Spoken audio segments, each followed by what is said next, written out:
everyone! So today I'm taking a little bit of a break from wedding albums. Thank you so much for everyone who's placed an order with me recently. It's giving me plenty to do.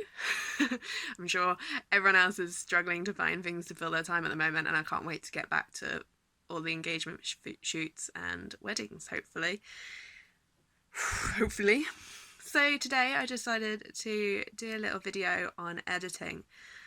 Editing's an interesting one. We use that word to cover so much. So it could be anything from uploading the photos from your camera all the way to downloading them onto memory sticks and websites right at the end. It's the selection process of going through thousands of images and picking the best ones. So what I wanted to do today is just show you an edit of a portrait. So I have very bravely taken a picture of my own face, which I'm going to edit for you guys and talk you through it, just to give you an idea of the work that goes into editing and just what you're getting for your money, really. Because I think a lot of people, unless you are a photographer, when someone says, I'm going to edit your photos for you, it's kind of like, okay, I don't know what that means. So I hope this is gives people a little bit more clarity. And yeah, you're going to get to look at my lovely face for the next 10 minutes or so. So yeah, thank you very much, and we'll go on to the editing. So I sped up this clip by about 2, or this could be quite a long and tedious video. I just wanted to start by stating that I'm not a makeup artist, hairstylist, model, and I've eaten about a cream egg a day in lockdown.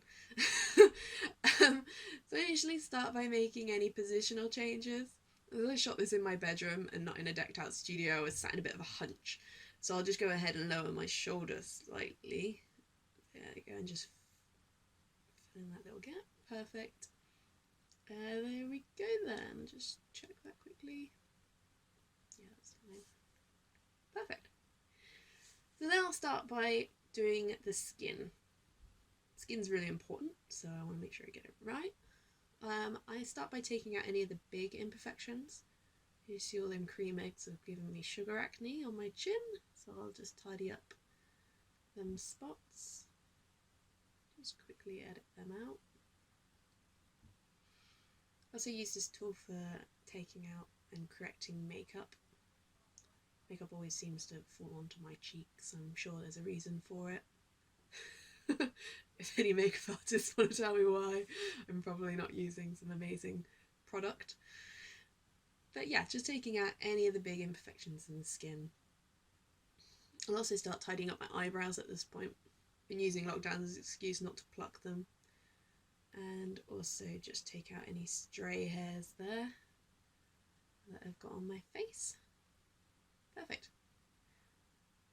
And I just clear up some of the raised bumps on my chest and any freckles and moles. I wouldn't do that normally, but I'm the client and I don't like my moles on my chest. Perfect. So I first got Photoshop when I started university, and that was about 9 years ago now, so I've had quite a while to build up some presets and brushes and actions. These all help me edit a lot faster than if I was doing things straight off the bat. This one in particular is really good. It softens the skin and levels out the tone a little bit. I call it a digital airbrush tool, as it smooths everything out, and then I use the opacity to bring back some of the detail. I try not to use it all over, otherwise it just makes you look really flat and dead. I think it's important to keep detail. I include digital airbrushing as a standard, but it definitely depend on your bride and groom as the extent of retouching I do for them. For example, I would leave moles but edit scars unless told to do otherwise. I think it's quite an important thing to have a chat about. So, okay, just a little bit of clean up. So I've done a bit of a heavy coverage here, and I'll come back and change the opacity in a little bit, but I am just going to start by brightening up the whites in the eyes. It really makes the eyes pop in a portrait, so I'll do that. Perfect. And I also brighten up my lips. Even with lipstick on, I end up looking really pale, so I always just bring the contrast up in the colour of my lips. just a little bit. Perfect. And with my patchy overplucked eyebrows from 2002, I'll just fill them in a little bit as well. Oh, not quite that much, that's a bit ridiculous. I'll start again, there we go. Yes, I'll just fill them in. Lovely. Don't want them to look perfect, otherwise then it looks really odd. I've drawn them on with Sharpie. Perfect. Lovely. And then I'll just quickly soften the skin on my chest. I don't have to be too careful because it's out of focus on this portrait, but it just makes the skin look a little bit nicer. Take some of the red out of my chest. There we go. Lovely. This is when I'll check my opacity, how strong all my filters are. Bring back a little bit of the detail if I need to. That's perfect. Like I said, I don't want a flat face, but it's quite nice to dial down some of the pores in the skin. And then I'll start working on the hair a little bit. So you have to be quite careful filling in hair, as it can look really odd if you do it too heavy-handedly. Yeah, see, I can already tell that's a little bit too heavy-handed. Yeah, if I zoom out, that's going to look really weird. Yeah, and it doesn't look quite right, so I'll just start that again. Do it a little bit gentler. When I edit, I don't want to achieve perfection because then it will look hyper-realistic and just bizarre. So I'm happy to leave like flyaway hairs and little bits and pieces. Like I said, it doesn't want to be overly edited. I want my clients to be able to recognise themselves, but just the best version of themselves. As you see here, my messy hair. Don't mind them little flyaways. I think I'm just going to darken the hair here a little bit so it looks less patchy. I think it'll look a little bit better. Perfect. Yeah, a little bit stronger. That's better. And then I'm just going to go through, especially on the headdress, and just remove anything that I find distracting. If it draws the viewer's eye away from the face, then I don't want it on the, yeah, like that bit there, take it away. There's a couple of bit of light on that flower, and fill in that, yeah, fill in that bit. Perfect.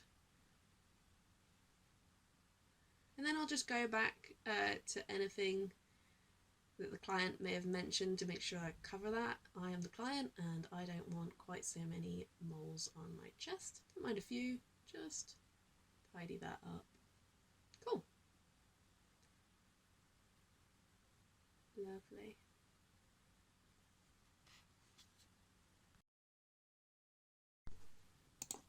So once all that is done, I tend to go to my filter and preset gallery, which I've been creating for some time now.